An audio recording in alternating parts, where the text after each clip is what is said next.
उत्तर प्रदेश के कांग्रेस अध्यक्ष अजय राय ने कहा है कि राहुल गांधी 2024 का चुनाव अमेठी से जरूर लड़ेंगे। प्रदेश अध्यक्ष बनाए जाने के बाद स्वागत कार्यक्रम में अजय राय ने कहा कि प्रियंका गांधी वाराणसी से लड़ेंगी तो कांग्रेस का एक एक कार्यकर्ता जी जान लगा देगा। बीजेपी ने सवाल उठाया है कि राहुल गांधी आखिरी बार अमेठी कब आए थे, ये भी पता नहीं। बाद में अजय राय ने सफाई दी कि राहुल गांधी के चुनाव लड़ने का फैसला पार्टी नेतृत्व करेगा, लेकिन अमेठी का कार्यकर्ता राहुल गांधी को अमेठी से लड़ाना चाहता है। राहुल गांधी को स्मृति ईरानी ने पिछले चुनाव में 55,000 से अधिक वोटों से हरा दिया था। विपक्षी दलों के इंडिया गठबंधन में शामिल आम आदमी पार्टी ने भ्रष्टाचार के मुद्दे को लेकर कांग्रेस पार्टी पर सवाल उठाए हैं। दिल्ली के मुख्यमंत्री अरविंद केजरीवाल ने बिना कांग्रेस का नाम लिए कहा कि दिल्ली पहले कॉमनवेल्थ घोटाले के लिए जानी जाती थी, अब अच्छे स्कूलों, मोहल्ला क्लिनिक और जीरो बिजली बिल के लिए जानी जाती है। अरविंद केजरीवाल ने दिल्ली सेवा बिल को लेकर केंद्र सरकार पर भी दिल्ली का अधिकार छीनने का आरोप लगाया। बिहार के अररिया में सुबह सुबह विमल यादव नाम के पत्रकार की घर में घुसकर हत्या कर दी गई। मृतक के परिजनों ने बताया कि 4 नकाबपोश हमलावरों ने दरवाजा खुलवाकर पत्रकार को गोली मार दी। हत्या से नाराज लोगों ने अस्पताल में हंगामा भी किया। मृतक विमल यादव के भाई की भी हत्या हो चुकी थी और उस केस में गवाह रहे विमल को आरोपियों ने धमकाया भी था। बीजेपी ने आरोप लगाया कि नीतीश सरकार में जंगल राज की वापसी हो चुकी है। मुख्यमंत्री नीतीश कुमार ने हत्या की जांच कर दोषियों पर जल्द कार्रवाई करने का आश्वासन दिया है। उत्तर प्रदेश पुलिस की एटीएस ने कलीम नाम के एक संदिग्ध को गिरफ्तार किया है। कलीम पर पाकिस्तानी खुफिया एजेंसी आईएसआई और आतंकी संगठन के साथ मिलकर अवैध हथियार इकट्ठा करने और भारत में आतंकी हमले की साजिश रचने का आरोप है। आरोपी कुछ दिनों पहले ही पाकिस्तान से लौटा था। पुलिस को कलीम और पाकिस्तानी आतंकवादी के बीच हुई बातचीत के व्हाट्सएप चैट भी मिले हैं। जम्मू कश्मीर के कुपवाड़ा में सेना बीएसएफ के सर्च ऑपरेशन में लश्कर-ए-तैयबा के बड़े टेरर मॉड्यूल का भंडाफोड़ हुआ है। सुरक्षा बलों को मौके से 13 राइफल, 15 पिस्तौल, 4 हैंड ग्रेनेड के साथ 800 से ज्यादा जिंदा कारतूस भी मिले हैं। इससे पहले सुरक्षा बलों ने बारामूला में भी हथियारों के साथ 8 आतंकवादियों को गिरफ्तार किया था। अजमेर सेंट्रल यूनिवर्सिटी के सिक्योरिटी ऑफिसर राजपाल सिंह रेवॉर्ड पर चुपके से छात्राओं की तस्वीरें खींचकर उन्हें ब्लैकमेल करने का आरोप लगा है। इसी घटना के विरोध में विद्यार्थियों ने गुरुवार की देर रात तक विरोध प्रदर्शन किया था और तोड़फोड़ भी की थी, जिसके बाद यूनिवर्सिटी प्रशासन ने प्रोक्टोरियल बोर्ड से मामले की जांच कराने के आदेश दिए हैं। कोलकाता के जाधवपुर यूनिवर्सिटी में फर्स्ट ईयर के छात्र की संदिग्ध मौत के मामले को बीसीसीआई के पूर्व अध्यक्ष सौरभ गांगुली ने शर्मनाक बताया है। इससे पहले यूनिवर्सिटी में हुई मौत को लेकर प्रदर्शन कर रही बीजेपी के मंच को पुलिस ने हटाया। पुलिस ने आज मुख्य आरोपी को यूनिवर्सिटी लाकर घटना का सीन रिक्रिएशन भी किया। 9 अगस्त को हॉस्टल की बालकनी से संदिग्ध हालात में गिरकर 18 साल के एक छात्र की मौत हो गई थी। हिमाचल प्रदेश और उत्तराखंड में बारिश, बाढ़ और भूस्खलन के बाद अब पंजाब से बिहार तक बाढ़ का संकट बढ़ गया है। पंजाब के होशियारपुर में फंसे लोगों को रेस्क्यू किया गया। बिहार में कोसी नदी की बाढ़ में दर्जनों गांव डूब चुके हैं। केंद्रीय गृह मंत्रालय के आंकड़े के मुताबिक इस मॉनसून सीजन में 17 अगस्त तक देश में बाढ़, बिजली और भूस्खलन से 2038 लोगों की जान जा चुकी है। इसमें बिहार में 518 और हिमाचल प्रदेश में 330 लोगों की मौत हुई है। भारतीय अंतरिक्ष अनुसंधान संगठन ने भारत के मून मिशन चंद्रयान 3 के साथ गए लैंडर विक्रम की ली हुई तस्वीरें जारी की है। लैंडर विक्रम को आज चंद्रमा के निकटतम 113 गुना 157 किलोमीटर की कक्षा तक पहुंचा दिया गया है। 20 अगस्त को लैंडर विक्रम को चंद्रमा के और करीब भेजा जाएगा। लैंडर विक्रम 23 अगस्त को चंद्रमा की सतह पर उतरने वाला है। अमेरिका के टेक्सास में 4 पुलिस अफसरों को गोली मारने वाले एक अपराधी का घर बुलडोजर से गिरा दिया गया। इससे पहले आरोपी को घेरकर पुलिस ने सरेंडर करने को कहा था। घर गिराने के बाद 34 साल के आरोपी टेरन ग्रीन को गिरफ्तार कर लिया गया। आज ब्लैक एंड व्हाइट में हम सबसे पहले आपको राजस्थान के कोटा में लेकर चलेंगे, जहां छात्रों की आत्महत्या को रोकने के लिए प्रशासन ने हॉस्टल के कमरों में लगे पंखों में अब स्प्रिंग लगाने शुरू कर दिए। लेकिन आज बड़ा सवाल यह है कि छात्रों में तनाव को रोकने के लिए शिक्षा व्यवस्था में बदलाव करने की जरूरत है या फिर पंखों में बदलाव करने की आवश्यकता है। ये स्प्रिंग असल में हमारी शिक्षा व्यवस्था में लगने चाहिए थे, लेकिन प्रशासन ने बड़ा ही आसान रास्ता चुना और उसने सभी पंखों को ही बदलने का आदेश दे दिया। अब देखिए हुआ क्या है। जो पंखे लगाए जा रहे हैं अब नए, इस तरह के पंखों को स्प्रिंग लोडेड फैंस या फिर एंटी सुसाइड फैंस कहते हैं, जिनमें पंखे पर जब वजन पड़ता है तो वो पंखा उसमें लगे स्प्रिंग के साथ नीचे आ जाता है और इस तरह पंखे पर लटक कर आत्महत्या करने की कोशिश करने वाले व्यक्ति की जान बच जाती है। कोटा के डिस्ट्रिक्ट मजिस्ट्रेट ने अपने नए आदेश में कहा है कि ये पंखे जिले के सभी कोचिंग इंस्टीट्यूट्स, हॉस्टल्स और ऐसी बिल्डिंग्स में लगाए जाएंगे जहां छात्रों की मौजूदगी होती है, यानी जहां जहां पर भी, जिन कमरों में भी छात्र रहते हैं, उन सभी जगहों पर इस तरह के पंखे ही लगेंगे। और जो हॉस्टल या पीजी फैसिलिटी इस फैसले का पालन नहीं करेगा, उनके कोचिंग इंस्टीट्यूट्स और हॉस्टल्स को सील कर दिया जाएगा। यानी अब ये जो सारे पंखे हैं, ये हर जगह अनिवार्य कर दिए गए हैं। जहां जहां भी छात्र रहते हैं उस कमरे में ऐसा ही पंखा लगाया जाएगा। अब इस फैसले से ऐसा लगता है कि कोटा के जिला प्रशासन को इस पूरी खबर में जो सबसे बड़ी समस्या नजर आई, वो समस्या शायद ये पंखा था और इसलिए अब युद्ध स्तर पर कोटा में इन पंखों को बदलने का काम चल रहा है। लेकिन आप खुद सोचिए, क्या पंखे बदलने से छात्रों को आत्महत्या करने से रोका जा सकता है? क्या छात्र इन पंखों की वजह से आत्महत्या कर रहे हैं? क्या इससे कोई फर्क पड़ेगा? कोटा में इस समय देश भर के लगभग 2.5 लाख छात्र जेईई और नीट जैसी परीक्षाओं की तैयारी कर रहे हैं और हाल ही में हुए एक सर्वे में यह पता चला कि कोटा में पढ़ने वाले हर 10 में से 4 छात्र ऐसे हैं जो डिप्रेशन या एंजाइटी से संघर्ष कर रहे हैं। और अलग अलग रिपोर्ट्स कहती हैं कि इन छात्रों को इस समय काउंसलिंग की बहुत ही ज्यादा आवश्यकता है, लेकिन हमारा प्रशासन काउंसलिंग के बजाय पंखों में इस समस्या का हल ढूंढ रहा है। और जब हमें एजुकेशन सिस्टम बदलने के बारे में सोचना चाहिए था, हमारी शिक्षा व्यवस्था में क्या कमियां हैं जिसकी वजह से हमारे छात्रों में तनाव पैदा हो रहा है, जिसकी वजह से उन्हें डर लग रहा है, वो हमें सबसे पहले समझना चाहिए था। और ऐसे समय में वो काम करने की बजाय हम अपनी सारी ताकत पंखा बदलने पर लगा रहे हैं।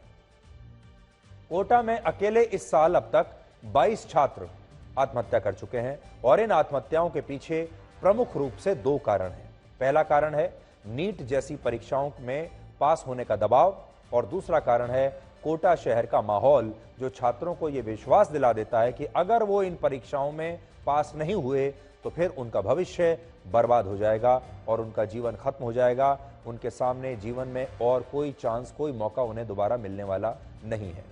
और ये सारे वो बच्चे हैं, तो तस्वीरें आप देखिए, वाल्मीकि प्रसाद, उम्र 18 साल, इन्होंने आत्महत्या की।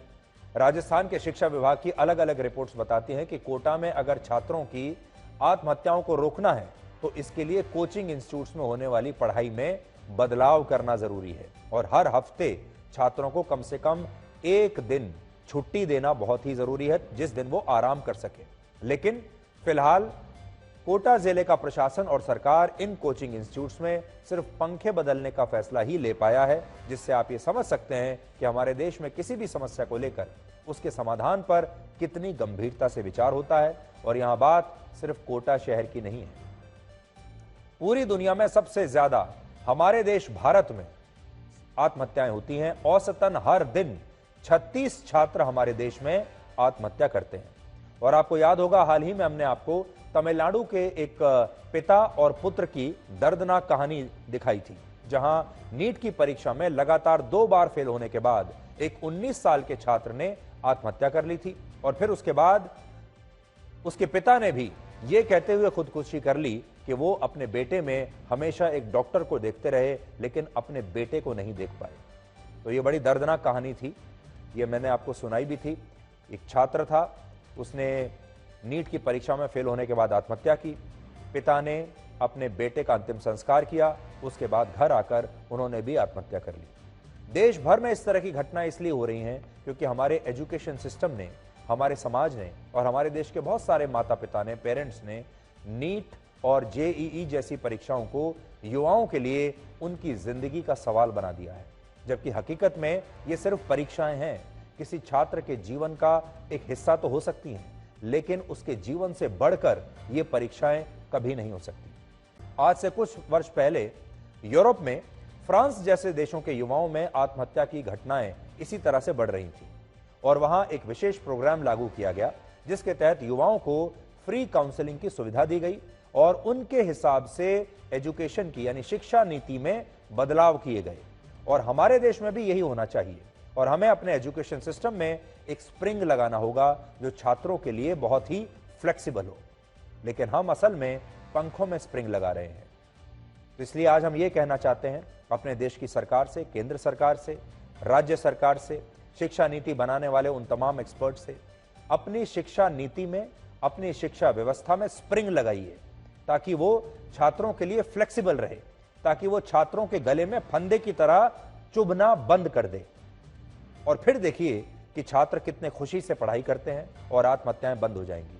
लेकिन हम काम उल्टा कर रहे हैं, हम पंखों में स्प्रिंग लगाकर आत्महत्या के कुछ दूसरे ही कारण ढूंढ रहे हैं। ऐसा नहीं है कि पहली बार हमारे देश में किसी समस्या का इस तरह से समाधान ढूंढा जा रहा है। उदाहरण के लिए पिछले कुछ वर्षों में जब उत्तराखंड में विकास के नाम पर पहाड़ों को खोदने का काम किया गया तो इससे कुछ इलाकों के पहाड़ बहुत संवेदनशील हो गए, जहां गाड़ियों के गुजरने से भी कई बार पहाड़ों के हिस्से टूटकर गिरने लगे थे। और आपने भी देखा होगा आजकल भी भूस्खलन की जो समस्या है वो हिमाचल और उत्तराखंड में बहुत देखने को मिलती है। अब सोचिए, इस समस्या का समाधान ये था कि सरकारों को इन इलाकों में पहाड़ों की खुदाई पर रोक लगानी चाहिए थी या फिर खुदाई इस तरीके से करनी चाहिए थी ताकि ये पहाड़ कमजोर ना हो। लेकिन इसकी जगह वहां पहाड़ों के साथ दीवारें बनानी शुरू कर दी गई ताकि इन दीवारों से वहां पहाड़ों से जो पत्थर टूटकर नीचे आ रहे हैं उन्हें रोका जा सके। अब खुद सोचिए, कोई भी दीवार क्या इतने बड़े पहाड़ को रोक पाएगी? तो अभी कोटा में भी यही हो रहा है, ऊपर से बहुत बड़ा पहाड़ टूटकर गिर रहा है और हम सोच रहे हैं कि उसे रोकने के लिए एक छोटी सी दीवार बना देते हैं। इसीलिए हमें लगता है कि ये पंखे समाधान नहीं है, बल्कि इसकी जगह सरकारों को शिक्षा व्यवस्था में बदलाव करने के बारे में सोचना चाहिए। और राजस्थान के मुख्यमंत्री अशोक गहलोत ने अब से कुछ देर पहले इस विषय को लेकर एक बहुत ही गंभीर मीटिंग की है जिसमें कोटा में आत्महत्या की घटनाओं पर रोक लगाने के लिए, उन्हें रोकने के लिए अलग अलग सुझावों पर चर्चा हुई है। हम इस वक्त मौजूद हैं कोटा के सबसे बड़े एक एरिया, आपको नहीं कहेंगे, बहुत बड़ा ये एरिया है जिसको लैंडमार्क सिटी कहा जाता है। आपकी नज़र जाएगी जहां दूर दूर तक ये हॉस्टल ही हॉस्टल है, चारों ओर आपको हॉस्टल नज़र आ जाएंगे जिधर आपकी नज़र जाएगी। इन्हीं हॉस्टलों में जिला कलेक्टर का एक आदेश आया है कि हर हॉस्टल के कमरे में जहां कोचिंग छात्र रहते हैं उन कमरों में एंटी सुसाइड डिवाइस लगाना अनिवार्य है, अन्यथा हॉस्टल को सीज करने की कार्रवाई की जाएगी। दिखाना चाहूँगा मैं आपको कि क्या एंटी सुसाइड डिवाइस वह क्या है, किस तरह से बच्चे की जान उससे बच सकती है। प्रशासन का ऐसा कहना है कि ये लगाते हैं तो कोचिंग छात्र के सुसाइड के मामले थमेंगे। आप देखिए, ये फैन है जिसमें ये एक स्प्रिंग लगी होती है। स्प्रिंग जैसे इस फैन पे वजन पड़ता है ये फैन तुरंत नीचे आ जाता है। इसमें लाइट का वो भी एक ऐसी सुविधा की गई है कि कोई बिजली के करंट की भी कोई दिक्कत नहीं है। पर आप देखिए, जैसे जितना वजन आएगा ये फैन नीचे लटकता जाएगा। जब से कलेक्टर साहब ने अपनी गाइडलाइन में दिया है कि मतलब ये आदेश पारित किया है कि लगाना कंपलसरी है, जब से आदेश आया जब से हम 5 से 6 हज़ार डिवाइस बेच चुके हैं सर। और इससे हम कम से कम 2 या 3 जिंदगियां पहले भी बचा चुके हैं सर। क्योंकि क्या होता है, जब भी ये डिवाइस होता है तो इस तरह का एक डिवाइस होता है ना सर। तो जब ये खुलता है तो आपने डेमो देखा ही होगा, ये पूरा खुल के पंखा नीचे आ जाता है। तो ये जैसे 20 किलो के ऊपर वेट लगेगा तो ये पूरा खुल जाएगा, है ना। जब ये खुलेगा तो क्या होता है सर, वो पंखा जैसा आपने देखा होगा, बंदा सुसाइड नहीं कर पाता है और वो अटेम्प्ट करना एक तरह से उसकी ज़िंदगी बच जाती है। 300 से ऊपर तो हमारे यहाँ कंप्लेंट आ चुकी है और तकरीबन 2000 कंप्लेंट्स जो कलेक्टर साहब ने पोर्टल बना रखी है उसके ऊपर आई है। देखिए, मैंने आपसे कहा कि सुसाइड जो है बच्चों की मेंटल हेल्थ को लेकर होने वाली प्रॉब्लम है। और बच्चे जनरली जो हैंगिंग, जो आप डेटा देखेंगे तो हैंगिंग के जरिए काफ़ी डेथ्स हुई हैं। तो जो ये स्प्रिंग डिवाइसेस जो थोड़ा भी वेट पड़ने पे वो पंखा टूट जाता है, गिर जाता है, वो काफ़ी इफेक्टिव हो सकती है और हुई है। पूर्व में ऐसी घटनाएं हुई हैं जब सुसाइड्स प्रिवेंट हुई हैं जहाँ पे फ़ैन के अंदर स्प्रिंग डिवाइसेस लगे हुए थे। तो इसलिए एक अच्छा कदम है ये, मैं कहूँगा एक बहुत अच्छा इनिशिएटिव। सुने थे इतना केसेस, इसीलिए हम लोग शुरू से ही साथ में आ गए हैं और अप्रैल से अभी तक तो यहीं पे हैं। अभी आगे भी 2 साल का प्रोग्राम है कि यहीं रहेंगे बच्चे के साथ। बच्चे प्रेशर में रहते हैं, इस वजह से मेंटल सपोर्ट के लिए साथ में रहते हैं। मेन जो मकसद है मम्मी को रखने का वही कि ताकि बच्चे डिप्रेशन में न जाए। यदि एक मेंटल सपोर्ट मिले बच्चों को, मान लिया पढ़ाई में कुछ दिक्कत हो रही है, इनफैक्ट ना इंस्टीट्यूट की तरफ से प्रेशर है ना पेरेंट्स की तरफ से प्रेशर है। तो देखिए, अब पेरेंट्स भी अलग अलग तरीके की चीज़ें, अलग अलग तरह के प्रयोग कर रहे हैं। बहुत सारे पेरेंट्स ने यह तय किया है कि अब वो अपने बच्चों के साथ वहीं कोचिंग इंस्टीट्यूट्स के आसपास ही रहेंगे, वहाँ कोई फ्लैट ले लेंगे, मकान ले लेंगे और वो अपने बच्चों के साथ रहना चाहते हैं ताकि उनके बच्चों को अगर कभी कोई प्रेशर महसूस हो, कोई तनाव महसूस हो तो पेरेंट्स को सबसे पहले पता चले और वो अपने बच्चे को इसके बारे में उसकी मदद कर सकें। लेकिन देश भर में हर माता पिता के लिए तो ये संभव नहीं होगा कि वो अपने सारे काम छोड़कर कोटा में या जहां भी उनका बच्चा कोचिंग ले रहा है वहां जाकर वो रहने लगें। इसलिए आज हम यही कहना चाहते हैं कि किसी की आलोचना नहीं कर रहे, जिला प्रशासन को जो समझ में आया है वो कर रहे हैं। ठीक है, आपको अगर पंखे बदलने हैं आप पंखे बदलिए, आपको हॉस्टल बदलना है हॉस्टल बदलिए, बहुत सारे जो भी व्यवस्था में आपको बदलाव करने कीजिए। लेकिन 2-3 चीज़ें हैं जो हमें ज़रूर करनी चाहिए, वो ये कि छात्रों की काउंसलिंग की व्यवस्था करनी चाहिए। ये देखना चाहिए कि वहाँ जितने भी छात्र पढ़ते हैं उनकी काउंसलिंग लगातार हो और वो काउंसलिंग मुफ्त में होनी चाहिए। इसके बारे में जो राजस्थान के मुख्यमंत्री हैं अशोक गहलोत, उन्होंने अभी कहा भी है कि वो ये सुनिश्चित करेंगे कि छात्रों की काउंसलिंग होनी चाहिए और वो इस पर बड़ी गंभीरता से देख रहे हैं, मीटिंग कर रहे हैं कि छात्र इतनी बड़ी संख्या में आत्महत्या क्यों करते हैं। लेकिन बड़ी बात यह है कि जिसे आत्महत्या करनी है वो पंखा बदलने से भी रुकेगा नहीं। इसलिए हमें वहां जाना पड़ेगा, जड़ तक जाना पड़ेगा कि जो छात्र है वो आत्महत्या कर क्यों रहा है और उसे अपने भविष्य का डर क्यों सता रहा है। आज राजस्थान के मुख्यमंत्री ने क्या कहा है वो भी आप सुन लीजिए। 18-19 बच्चे कोटा के अंदर आत्महत्या कर चुके हैं, तो मैं उचित समझा एक बार बच्चों के प्रॉब्लम क्या है, एक स्थिति क्यों बनी है। तो जितनी कोचिंग के जो मैनेजमेंट के लोगों को बुलाया गया है, बातचीत करेंगे और फीडबैक लेंगे कि आप क्या सोचते हो और सरकार क्या कर सकती है। पूरी दुनिया में सबसे ज्यादा युवा हमारे देश में है, पूरी दुनिया में सबसे ज्यादा छात्र भी हमारे देश में है और पूरी दुनिया में सबसे ज्यादा युवा आत्महत्या भी हमारे देश में ही करते हैं। और ये एक बहुत गंभीर सवाल है और हम इसे अपना कर्तव्य समझते हैं, जिम्मेदारी समझते हैं कि ये इतना जो गंभीर मुद्दा है जिससे कितने सारे परिवार टूट रहे हैं, बर्बाद हो रहे हैं, माता पिता इतने परेशान हो रहे हैं, इसके बारे में माता पिता को भी जागरूक करने की आवश्यकता है, बच्चों को भी जागरूक करने की आवश्यकता है। लेकिन सबसे बड़ी बात है, शिक्षा व्यवस्था में स्प्रिंग लगाइए, पंखों में स्प्रिंग मत लगाइए। आपको नेताजी सुभाष चंद्र बोस के बारे में बताते हैं क्योंकि आज उनकी पुण्यतिथि है और हम जानते हैं कि आप में से बड़ी संख्या में लोग नेताजी सुभाष चंद्र बोस के फैन हैं, उन्हें मानते हैं, उनकी शहादत को सलाम करते हैं और आपके मन में यह बात भी है कि नेताजी सुभाष चंद्र बोस को वो सम्मान नहीं मिला, वो स्थान नहीं मिला हमारे देश में जिसके वो हकदार थे। और बहुत सारी ताकतें ऐसी थीं जो उस समय भी उनके खिलाफ काम कर रहे थे, लेकिन वो हमारे देश के नायक थे, हैं और हमेशा रहेंगे। आज ही के दिन उनके विमान की दुर्घटना हुई थी और उनके विमान की दुर्घटना के साथ ही अंग्रेजों के हाथों से अपनी शर्तों पर आजादी छीनने का सपना हमेशा के लिए टूट गया था, क्योंकि नेताजी सुभाष चंद्र बोस ये कहते थे कि आजादी हमारा अधिकार है, हम उसे अपने अधिकार की तरह लेंगे, भीख में नहीं लेंगे। उनकी मृत्यु के 2 साल बाद, हालांकि उनकी मृत्यु विवादित है, बहुत सारे लोगों का कहना है कि उनकी मृत्यु नहीं हुई थी, यह जांच का विषय है, लेकिन तो भी उनकी इस विमान दुर्घटना के 2 साल बाद हमें आजादी तो मिली, लेकिन वो अपने अधिकार के तौर पर कम और एक तोहफे के तौर पर ज्यादा हमने प्राप्त की। आज हम आपके सामने यह सवाल लेकर आए हैं कि अगर नेताजी सुभाष चंद्र बोस भारत के पहले प्रधानमंत्री बन गए होते, जिसके कि वो पूरे हकदार थे, तो देश में आज स्थितियां कितनी अलग होती। और अगर वो प्रधानमंत्री होते तो क्या भारत का बंटवारा होने देते, क्या भारत 2 टुकड़ों में बंटता, क्या पाकिस्तान का निर्माण होता अगर नेताजी सुभाष चंद्र बोस होते तो? कल्पना कीजिए अगर वो होते तो क्या होता। क्या आप जानते हैं कि जिस विमान दुर्घटना में नेताजी सुभाष चंद्र बोस की मृत्यु हुई थी, ऐसा जो कहा जाता है, वो विमान उस समय थाईलैंड के बैंकॉक से वियतनाम और ताइवान होते हुए सोवियत रूस जा रहा था। असल में वो रूस जाना चाहते थे, रशिया जाना चाहते थे। नेताजी सुभाष चंद्र बोस का मानना था कि ऐसे समय में जब जापान ने दूसरे विश्व युद्ध में अपनी हार मान ली, तब भारत की आजादी के लिए सोवियत रूस ही आखिरी उम्मीद बचा था और वही उनकी मदद कर सकता था। और यह सारा घटनाक्रम 15 अगस्त 1945 को शुरू हुआ था। यह वो दिन था जब जापान ने दूसरे विश्व युद्ध में आत्मसमर्पण किया और इस युद्ध में ब्रिटेन की जीत हो गई। नेताजी सुभाष चंद्र बोस भारत को आजाद कराने के लिए जापान और जर्मनी जैसे देशों से सैन्य और दूसरी मदद ले रहे थे।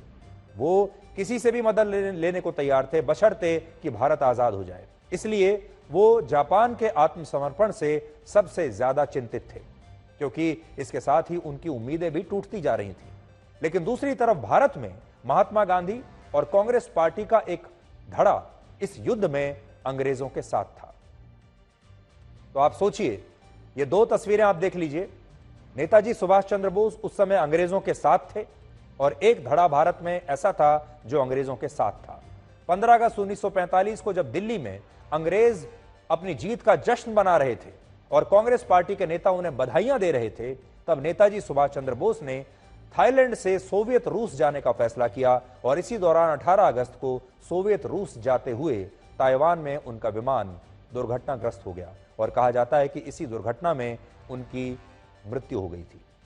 कांग्रेस पार्टी सुभाष चंद्र बोस की यह कहते हुए आलोचना करती थी कि वो हिटलर जैसे तानाशाह के साथ हैं, जो दुनिया में शांति का सबसे बड़ा शत्रु हैं।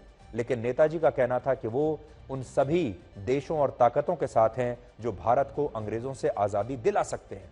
और इसीलिए नेताजी ने जब जापान और जर्मनी की मदद ली तो उनका मकसद सिर्फ भारत को आजाद कराना था, उनका मकसद सिर्फ अंग्रेजों से लड़ना था।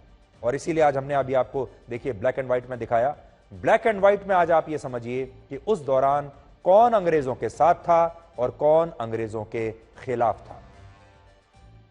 दूसरे विश्व युद्ध के दौरान भारत की आजादी को लेकर दो तरह के संघर्ष हुए।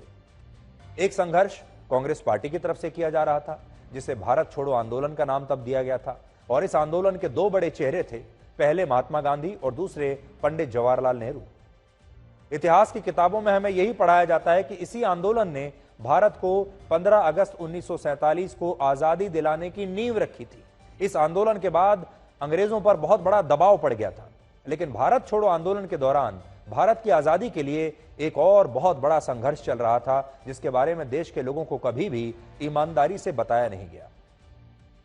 यह संघर्ष नेताजी सुभाष चंद्र बोस कर रहे थे और इसके तहत उन्होंने वर्ष 1943 में सिंगापुर में भारत की पहली निर्वासित सरकार का गठन किया और इस सरकार में वो भारत के पहले प्रधानमंत्री बने थे। इस सरकार को दुनिया के 11 देशों ने अपनी मान्यता भी दी थी और ये बड़े बड़े देश थे। इनमें जर्मनी, इटली, जापान, इंडोनेशिया और बर्मा जैसे देश थे। लेकिन कांग्रेस पार्टी ने इस सरकार के गठन के लिए नेताजी सुभाष चंद्र बोस को अपना समर्थन नहीं दिया। सोचिए, जो दूसरे देश हैं बड़े बड़े, वो तो समर्थन दे रहे हैं, लेकिन अपने देश के लोग समर्थन नहीं दे रहे, अपने देश के नेता समर्थन नहीं दे रहे। और महात्मा गांधी ने भी कभी यह नहीं कहा कि वो ब्रिटेन के खिलाफ नेताजी की इस निर्वासित सरकार के साथ हैं और वो इसका समर्थन करते हैं।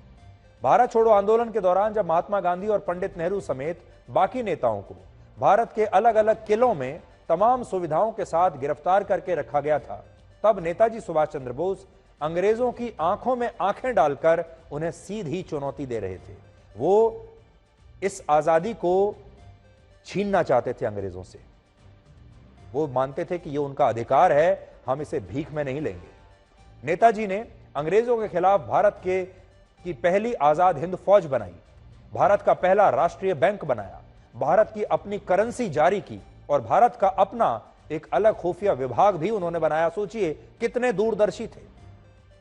और यह सब करते हुए उन्होंने 30 दिसंबर 1943 को अंडमान निकोबार द्वीप समूह पर अंग्रेजों की गुलामी से उसे आजाद करा लिया था और वहां पहली बार आजाद भारत का झंडा उन्होंने लहराया था।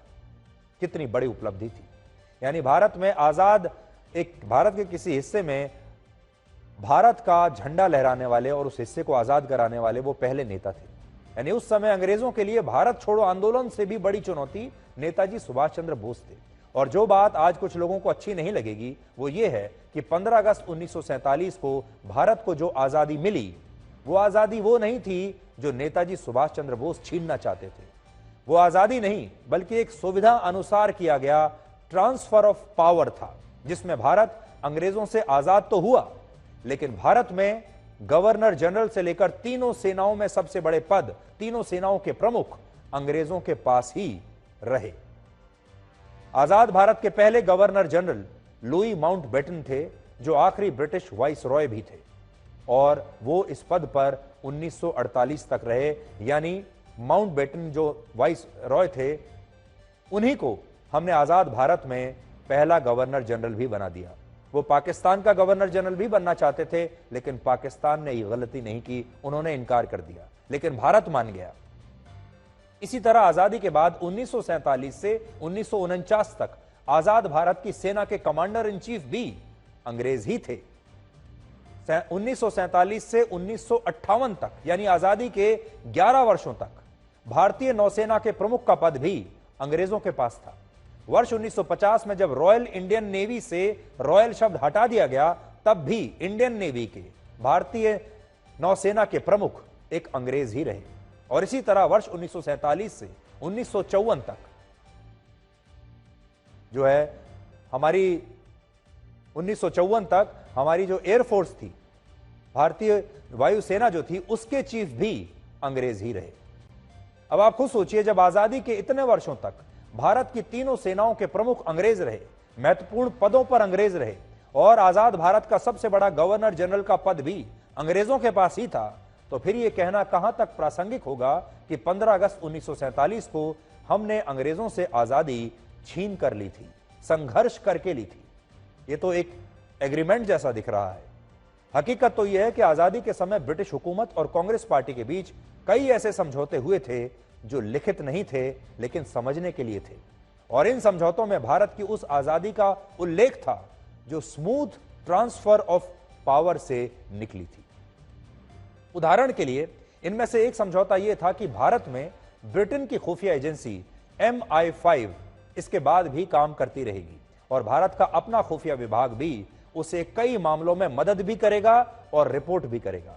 आजादी के 24 वर्षों बाद तक यानी वर्ष 1971 तक भारत में ब्रिटेन की MI5 खुफिया एजेंसी का दफ्तर मौजूद था, और इस समझौते को तत्कालीन प्रधानमंत्री इंदिरा गांधी ने समाप्त किया था। एक और बड़ी बात देखिए,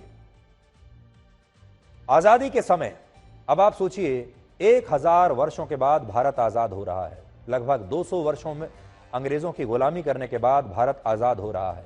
भारत ने अपना पहला प्रधानमंत्री चुन लिया है। आज आजादी का दिन है। उस दिन जो भाषण होगा वो कैसा होना चाहिए, लोग क्या सुनना चाहते हैं? तो सोचिए, आजादी के दिन पंडित जवाहरलाल नेहरू ने अपना पहला भाषण भी अंग्रेजी में दिया था, जिसे हम ट्रिस्ट विद डेस्टिनी के नाम से याद करते हैं। जबकि भारत में उस समय सिर्फ 0.1% लोग ही ऐसे थे जो अंग्रेजी समझते थे, अंग्रेजी बोलना, समझना या पढ़ना जानते थे।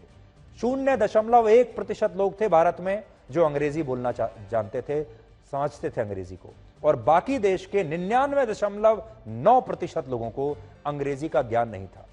यानी भारत के 99.9% लोग पंडित नेहरू के इस भाषण को समझ नहीं पाए होंगे, लेकिन पंडित नेहरू ने आजाद भारत का पहला भाषण अंग्रेजी भाषा में ही दिया था। अब आप खुद सोच लीजिए कि यह भाषण किसके लिए था? क्या भारत में रहने वाले लोगों के लिए था जिनमें 99.9% लोग अंग्रेजी समझते नहीं?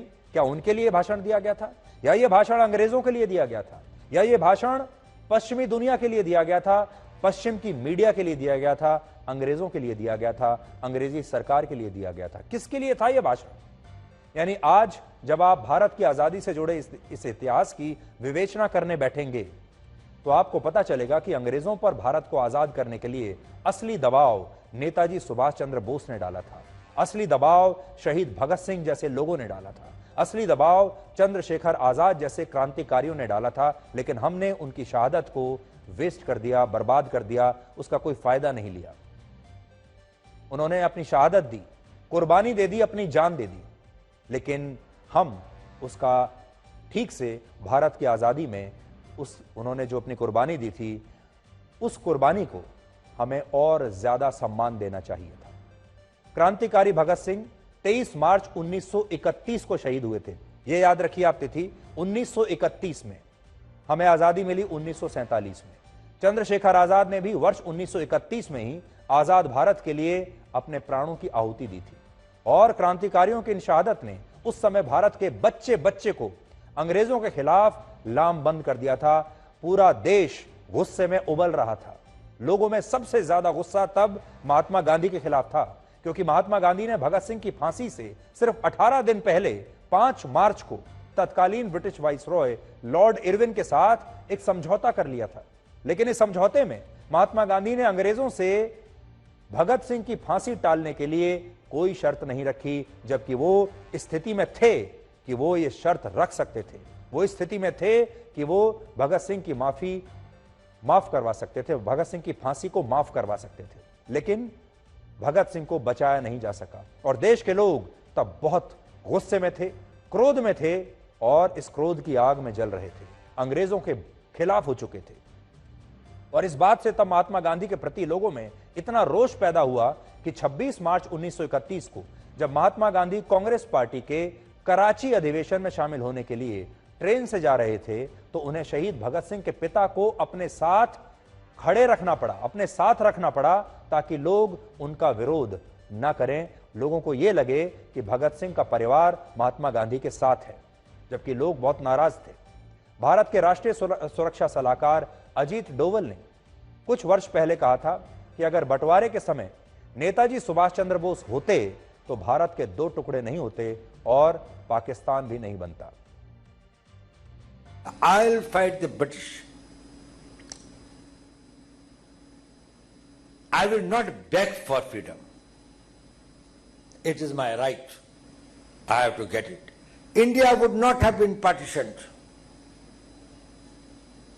if Subhash Bose was there. Jinnah said, I can accept only one leader. That is Subhash Bose. आज आपको ये ऐतिहासिक तथ्य बताने का हमारा मकसद ये है कि नेताजी सुभाष चंद्र बोस हमारे देश के असली नायक थे और उन्हें वो सम्मान नहीं मिला जिसके वो हकदार थे। और अगर वो देश के पहले प्रधानमंत्री बने होते जिसके कि वो पूरे हकदार थे, तो आज इस देश की स्थिति बिल्कुल अलग होती। दूसरी बात जो हम आपको बताना चाहते हैं वो ये कि 1947 में हमने आज़ादी तो ली, लेकिन अपनी शर्तों पर नहीं ली। हमें अगर नेताजी सुभाष चंद्र बोस जैसे लोग होते तो हम अपनी शर्तों पर पूरे अधिकार के साथ इस आज़ादी को लेते। एक और पॉइंट ये भी है कि अगर हमने उस समय ठीक से सही नीतियों पर काम किया होता तो हम 1947 से पहले ही आज़ाद हो सकते थे। कई बार ऐसे मौके आए जब देश में इतना रोष था अंग्रेज़ों के खिलाफ, जब इतना दबाव बढ़ चुका था कि हम आज़ादी को ले सकते थे, छीन सकते थे अंग्रेज़ों से। लेकिन उस समय जैसा कि हम जानते हैं, हम अंग्रेजों को अक्सर ये दोष देते रहते हैं कि अंग्रेज डिवाइड एंड रूल की पॉलिसी पर काम करते थे। उन्होंने हमारे देश के नेताओं को बांट दिया, पार्टियों को बांट दिया। हमारे देश में जो अलग अलग लोग थे उन्हें अलग अलग धड़ों में बांटा और फिर हम पर राज किया। लेकिन हम अपने आप को कभी दोष नहीं देते कि बंटने वाला कौन था। बंटने वाले तो हम ही थे। अंग्रेज तो बांटना चाहते थे, लेकिन हम क्यों बटे? हमारे नेता क्यों आपस में बट गए? हमारे नेता क्यों आपस में एक दूसरे के साथ काम नहीं कर पाए? हमारे नेताओं की जो महत्वाकांक्षाएं थीं वो इतनी ज्यादा थीं कि अंग्रेजों को इतनी आसानी हुई उन्हें बांटने में। इसलिए ये बात सही है कि अंग्रेजों को हम अक्सर दोष देते हैं कि उन्होंने हमारे देश को बांट दिया, हमारे लोगों को बांट दिया। लेकिन बंटने वाले लोग भी इसी देश के थे और बंटने वाले नेता भी इसी देश के थे। और क्योंकि हम एक साथ एक समाज के रूप में, एक देश के रूप में, एक राष्ट्र के रूप में नहीं काम कर पाए, हमारे नेता एक साथ एक डायरेक्शन में नहीं चल पाए, इसीलिए जो आज़ादी हमें कई वर्षों पहले मिल जानी चाहिए थी, वो आज़ादी हमें आखिर में कहीं जाकर 1947 को मिली और किन शर्तों के साथ मिली वो मैं आपको आज बता चुका हूं। इसके बारे में सोचिएगा। बहुत सारे लोगों को ये बात खराब लगेगी और उन्हें लगेगा कि ये तो हमें इतिहास में पढ़ाया नहीं गया, हमें तो कुछ और पढ़ाया गया है। वो स्कूल में, कॉलेज में जो उन्हें बात पढ़ाई गई हैं वापस उन्हीं की दुहाई देंगे। लेकिन अगर आप ठीक से जाकर रिसर्च करेंगे और इन बातों को चेक करेंगे तो आपको पता चलेगा कि असल में कहानी कुछ और है और ये कहानी आपको कभी भी ब्लैक एंड व्हाइट में बताई नहीं गई, सुनाई नहीं गई। अब हम आपको चंद्रयान 3 द्वारा चंद्रमा की सबसे करीब से खींची गई तस्वीरें दिखाते हैं। आप यहां बैठकर अपने घर पर या अपने घर की छत से अक्सर चंद्रमा को देखते हैं, चांद को देखते हैं, लेकिन चांद असल में कैसा दिखता है ये देखिए। इसरो की तरफ से आज 2 नए वीडियो जारी किए गए हैं, जिनमें एक वीडियो 15 अगस्त का है और दूसरा वीडियो है 17 अगस्त का। और इन दोनों ही वीडियोस में चंद्रयान 3 से चंद्रमा की दूरी, चंद्रमा की सतह और चंद्रमा की कक्षा में चंद्रयान की स्थिति को दिखाया गया है, उसकी पोजीशन को दिखाया गया है। और इन दोनों वीडियोस को जब आप ध्यान से देखेंगे तो आपको पता चलेगा कि चांद का मुखड़ा आखिर दिखता कैसा है और चांद पर कितने दाग हैं।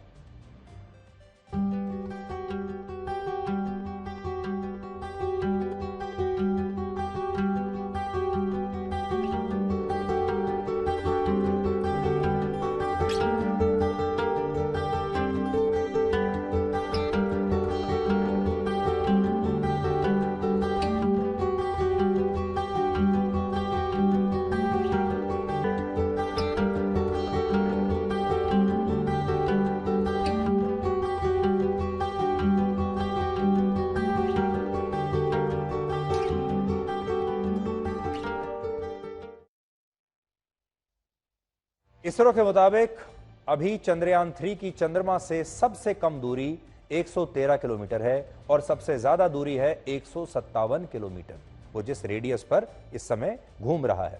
हालांकि डी बूस्टिंग की प्रक्रिया में जैसे जैसे चंद्रयान 3 चंद्रमा की कक्षा में चक्कर लगाएगा और इसकी गति कम होती जाएगी तो चंद्रमा से इसकी ये दूरी और भी कम होगी और आज सबसे कम दूरी 113 किलोमीटर से सिर्फ 30 किलोमीटर हो जाएगी। यानी चंद्रयान 3 चंद्रमा से सिर्फ 30 किलोमीटर की दूरी पर होगा। और जब चंद्रयान 3 चंद्रमा के साउथ पोल पर लैंडिंग की कोशिश करेगा, और यह लैंडिंग 23 अगस्त को भी हो सकती है और 24 अगस्त को भी यह लैंडिंग हो सकती है, इसलिए अपने कैलेंडर में 23 अगस्त और 24 अगस्त का जो तिथि है उसे अभी से आप मार्क करके रख लीजिए। 23 अगस्त का दिन इसलिए चुना गया क्योंकि चंद्रमा पर अभी रात है और 23 अगस्त को वहां सुबह होगी, यानी सूर्य की किरणें वहां पर पड़ेंगी। और इसी दौरान चंद्रयान 3 का लैंडर सोलर पैनल की मदद से पावर जनरेट करेगा और फिर चंद्रमा की सतह पर सॉफ्ट लैंडिंग का प्रयास करेगा। इसरो का कहना है कि डी बूस्टिंग की जिस प्रक्रिया में चंद्रयान 3 की गति कम होगी, उसका पहला चरण सफलतापूर्वक पूरा हो चुका है और दूसरा चरण 20 अगस्त को शुरू होगा। साउथ पोल पर जिस जगह चंद्रयान 3 की लैंडिंग होगी, उसी जगह से 120 किलोमीटर दूर रशिया का लूना 25 भी चंद्रमा के साउथ पोल पर सॉफ्ट लैंडिंग करेगा। यानी इस दौरान दुनिया के 2 मून मिशंस जो हैं वो चंद्रमा पर लैंड करेंगे, एक भारत का और एक रशिया का। लेकिन रशिया का जो लूना 25 है उसकी लैंडिंग चंद्रयान 3 से 2 दिन पहले यानी 21 अगस्त को हो जाएगी और लूना 25 भी चंद्रमा से कुछ ही कदम दूर इस समय है। और रशिया के इस अंतरिक्षयान ने भी पहली बार अपने कैमरे से चंद्रमा की तस्वीरें भेजी हैं। जो उसने तस्वीरें भेजी हैं लूना 25 ने, वो भी हम आपको दिखा रहे हैं। यहां सबसे दिलचस्प बात यह है कि भारत और रशिया तो एक दूसरे को अपने मून मिशन के लिए शुभकामनाएं दे रहे हैं, लेकिन पाकिस्तान के बहुत सारे लोगों को आज ये अफसोस हो रहा है कि उनका देश इतना सक्षम नहीं है कि वो भी चंद्रमा पर अपना अंतरिक्षयान भेज सके। अभी हमने आपको बताया कि रशिया का जो मून मिशन है वो भी भारत के मून मिशन के साथ साथ वहां पर पहुंचने वाला है। और लूना 25 ने जो तस्वीरें भेजी हैं, अब आप उन तस्वीरों को देखिए। ये जो चंद्रमा की तस्वीरें आप देख रहे हैं, ये लूना 25 के कैमरे से ली गई तस्वीरें हैं। अब आप रशिया की नजर से, रशिया के मून मिशन की नजर से चंद्रमा को देखिए। तो चंद्रमा की जो सतह है वो कुछ इस तरह की दिखाई देती है। यहां से जब आप चंद्रमा को देखते हैं तो आपको बहुत खूबसूरत दिखता है। लेकिन जब पास से आप उसकी सतह को देखते हैं तो ऐसी तस्वीर मिलती है।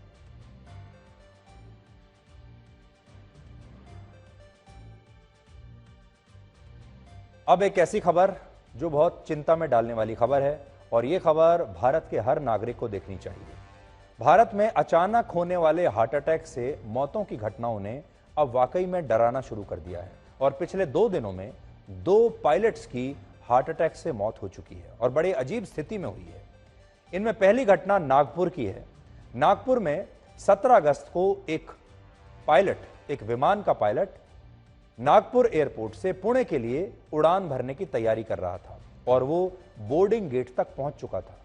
उसे ये फ्लाइट उड़ानी थी, लेकिन तभी अचानक उसे हार्ट अटैक आया और उसकी मौत हो गई, और इसकी वजह से फ्लाइट को कुछ देर के लिए रोकना पड़ा। तो अब आप सोचिए, पहली बात जो इसमें सोचने वाली है वो तो ये है कि पायलट को कुछ मिनटों के बाद ये फ्लाइट उड़ानी है, विमान उड़ाना है, और उससे ठीक पहले उसे हार्ट अटैक आ जाए।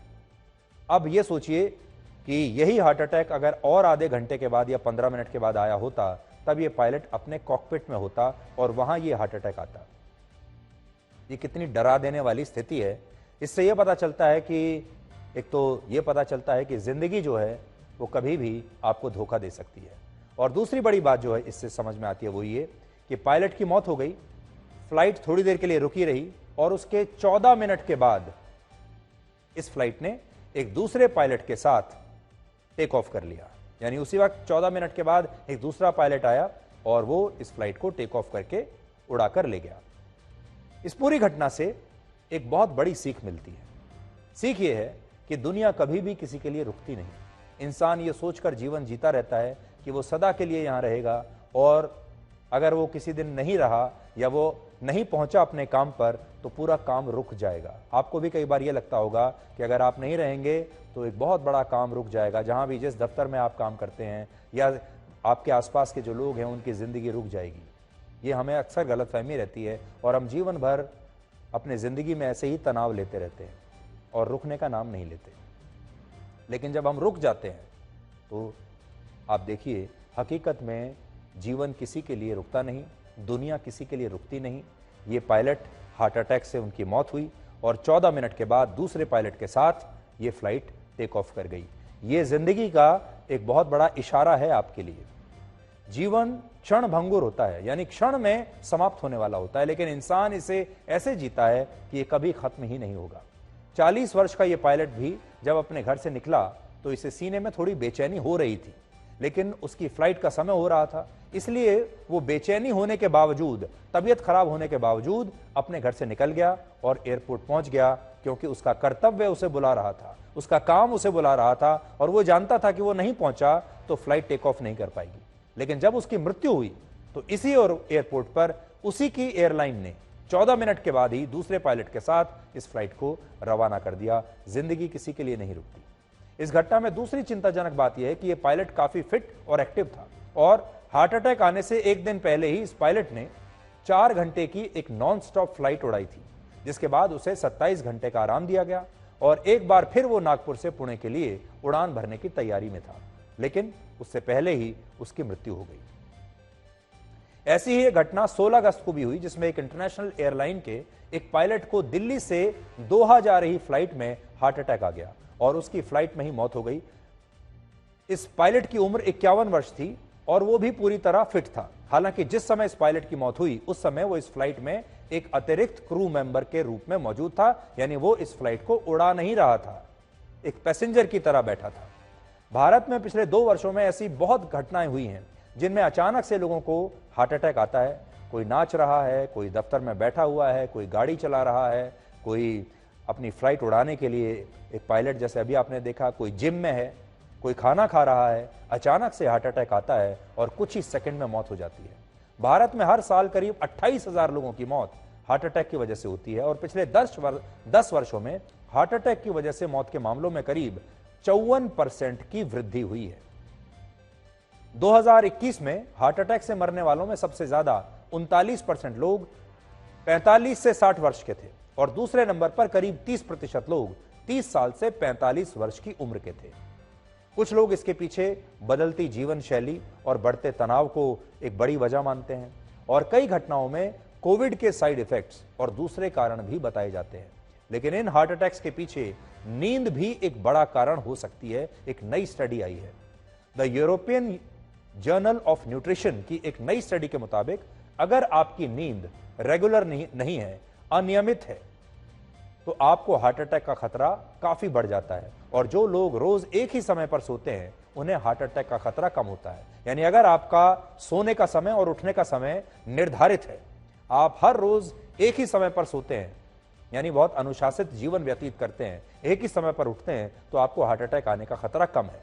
इस स्टडी में यह भी बताया गया कि जिन लोगों के सोने और जागने का समय अनियमित होता है, उनकी बॉडी क्लॉक बिगड़ जाती है और उनका वजन बढ़ने लगता है, डायबिटीज और दिल की बीमारियों का रिस्क बहुत बढ़ जाता है। इसलिए नींद को कभी भी हल्के में मत लीजिए। ये मत सोचिए कि नींद जो है ये तो आलसी लोगों का आभूषण है और सोने वाले जो लोग होते हैं वो आलसी होते हैं।